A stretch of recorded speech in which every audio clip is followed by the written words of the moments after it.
Welcome to fourth grade language. This is for lessons 139 and 140.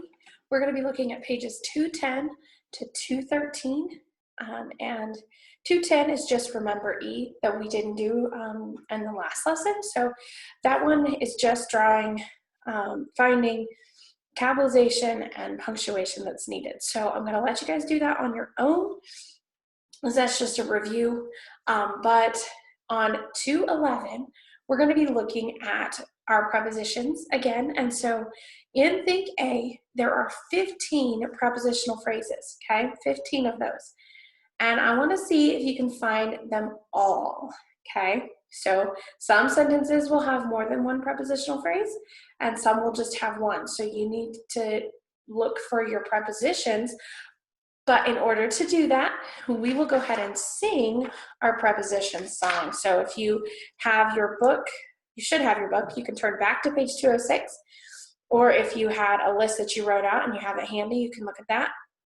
Okay, we're going to sing our prepositions and then we'll continue. Okay. Aboard, about, above, across, after, against, along, among, around, at. These are the first ones: before, behind, below, beneath, beside, between, beyond, by, down, during, except, for, and from, in, inside, into, like, near, of, off, on, over, past, since, through, and throughout, to, toward, under, underneath, until, up, upon, with, within, without. Now I am finished. All right, I hope you are enjoying that. If you're not, I'm sorry, because I want you to enjoy it. But turning back to page 211, I am going to help you with the very first prepositional phrase, okay? So listen up, on the very first sentence, Jack went up the hill and fetched a pail of water. Up is a preposition, so up the hill. Okay, so up is your preposition, so you're going to put the parenthesis before up, and then you're going to put it after hill, and you're going to circle hill. So I want you to see if you can find the 14 other prepositional phrases in this section. So in that, and then you, in Think B, it's doing the exact same thing, but this one is a quiz. And so once you have done Think A, I want your parents or somebody who's watching you to check to make sure that you got all of the prepositional phrases and that you have them right, and then they're going to let you do the quiz on Think B. And so that's doing finding all of those. And so for that, I will let you know how many there are.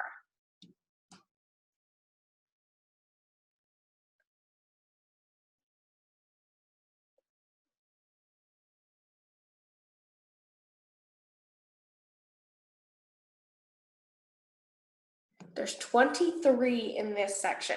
So pay attention, because if you have a prepositional phrase, sometimes you have prepositional phrases that are next to each other. That doesn't make it a giant prepositional phrase, okay? So if you have of the water, in the ocean, if you have them right next to each other,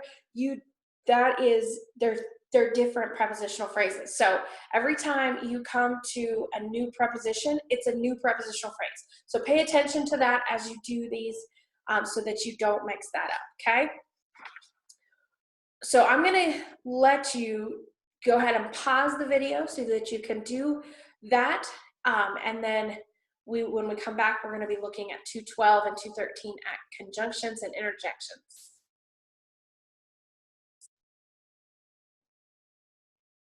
All right, I hope you did well on that. And if you haven't done it yet because your parents weren't available, that's okay. And I'll let you guys worry about that one. We're going to be taking a look at conjunctions and interjections. First of all, conjunctions, those are the 7th part of speech.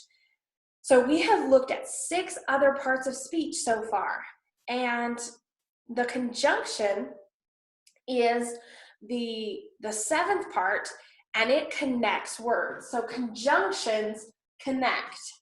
And I have used these words. I know I've used them. I use them all the time. I help when we have compound subjects, compound sentences, compound verbs, just compound words in general. I quote this all the time because this is how it helped me to hear these all the time. And, but, or, nor, for, yet. And, but, or, nor, for, yet. Say them with me. And, but, or, nor, for, yet. And, but, or, nor, for, yet. Okay? So these are conjunctions. These connect words together, or sentences, or phrases. That is what they do, okay? So the definition of it, the conjunction is a word used to connect words or groups of words. The most common conjunctions are these: and, but, or, nor, for, yet. Olivia or Seth is the spelling champ, okay? Connects those two words, Olivia and Seth. David went up the stairs and into his room. Up the stairs is a phrase, and into his room is a phrase. They're connected by the word and, okay? I love baseball, but I am not a very good player. This is a compound sentence. So that's two sentences. I love baseball. I am not a very good player, connected by the word but, okay? So let's do the first two on this page together on Think A, and then I'll let you fill in, do Think A and Think B on your own, and then we're going to look at interjections, okay? So Think A for number one: praise ye the Lord, for it is good to sing praises unto our God. So the instructions for this is to, number one, circle the conjunction in these sentences, and number two, underline the words or groups of words that each conjunction connect, okay? So if it's just a single word that it's connecting, one word here and one word here, you underline those words, just those words. But if it's sentences or phrases, you underline everything that's being connected, okay? So number one, where is our conjunction? What word from these six is our conjunction? It's the word for, right there in the middle, okay, for. Now, what is it connecting? Is it connecting sentences, words, phrases? What are we connecting? Praise ye the Lord, for it is good to sing praises unto our God. It's actually connecting these sentences. So, praise ye the Lord should be underlined. It is good to sing praises unto our God. The entire sentence, we either have a circle or underline, right? You see that? So the first part up to the for, praise ye the Lord, gets underlined. And then you circle for, it is good to sing praises unto our God, and you're underlining that whole thing, okay?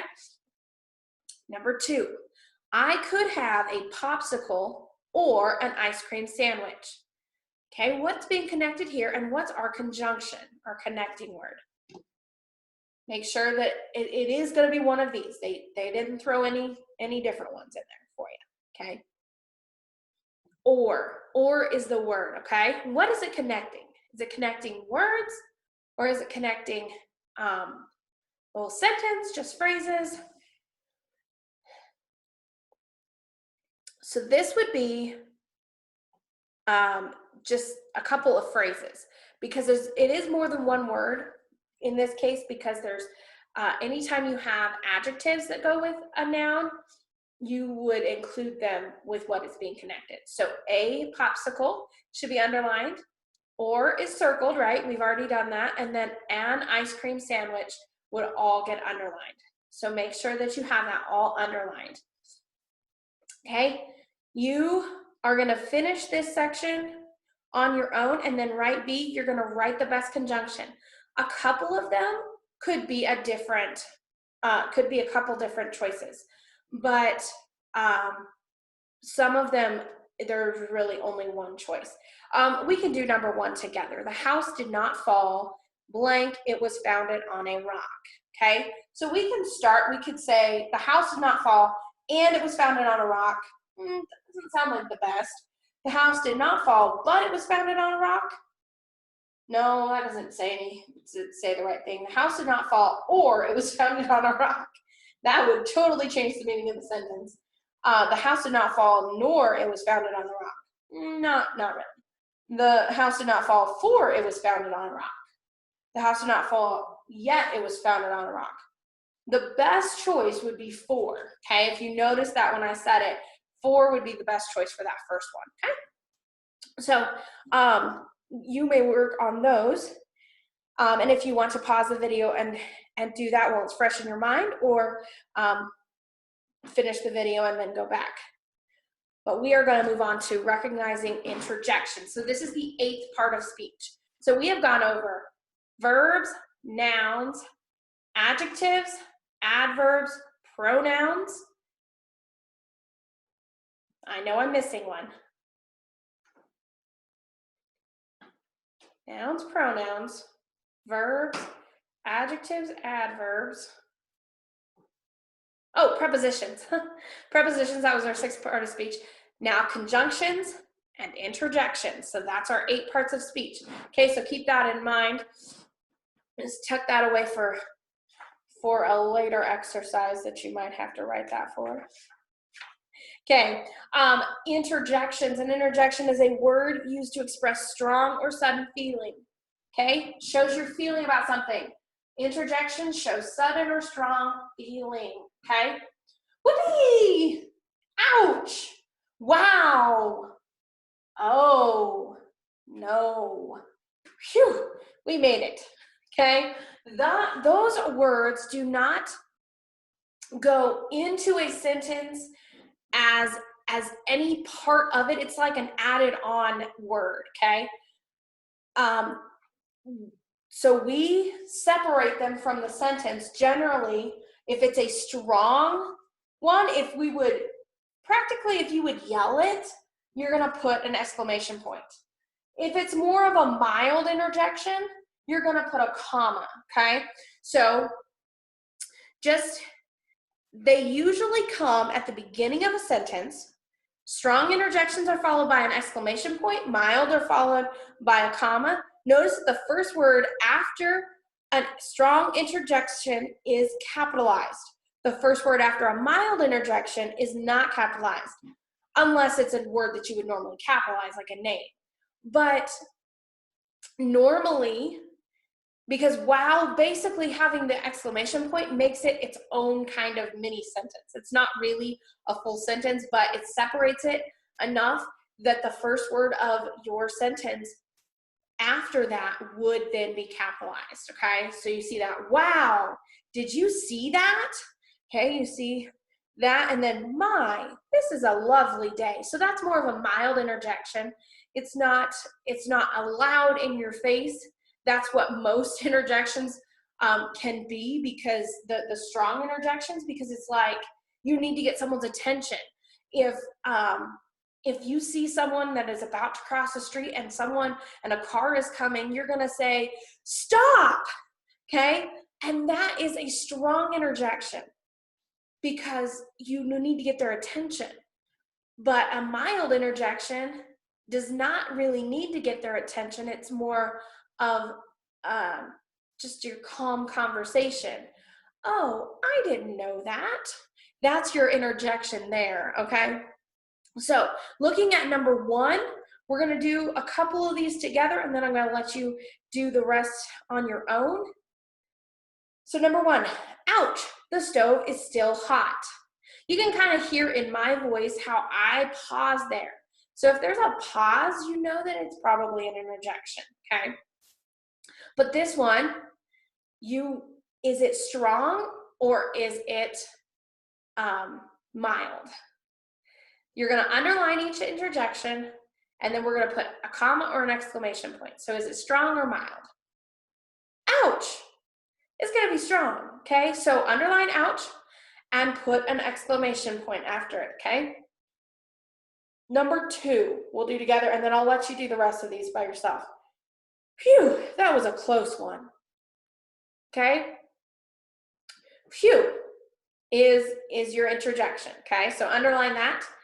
And is it mild or is it strong? This one's actually mild, so you're going to put a comma after it, okay?